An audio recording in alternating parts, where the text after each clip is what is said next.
Qanunvericiliyə əsasən işçinin birinci iş ili üçün əmək məzuniyyətindən istifadə etmək hüququ əmək müqaviləsinin bağlandığı andan etibarən 6 ay işlədikdən sonra yaranır. Ancaq bir sıra kateqoriyalardan olan işçilər var ki, onlar işin birinci ili üçün əmək məzuniyyəti hüququndan əmək müqaviləsinin bağlandığı vaxt nəzərə alınmadan, yəni 6 ay müddət gözləmədən istifadə edə bilərlər. Həmin kateqoriya işçilər kimlərdir?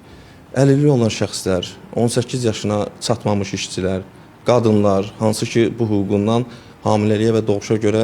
sosial məzuniyyətdən bilavasitə əvvəl yaxud sonra istifadə etdikdə, müddətli həqiqi hərbi xidmətdən buraxıldıqdan 3 ay keçənədək işə götürülən işçilər, hərbi qulluqçunun arvadı və ya əri, təhsil müəssisələrində oxuyan şəxslər, həmin şəxslər kurs işlərinin və ya imtahanların verildiyi, diplomun müdafiə edildiyi vaxtda bu hüquqdan istifadə etdikdə, əsas iş yerində məzuniyyətə çıxan, əvəzsiz üzrə işləyən şəxslər, bilavasitə təlim-tədris prosesində iştirak edən pedaqoji işçilərə isə işə girdikləri vaxtdan asılı olmayaraq, əmək məzuniyyətləri məktəblərdə yay tətili dövründə verilir və ya işə götürən razılığı ilə həmin tədris ili ərzində verilir.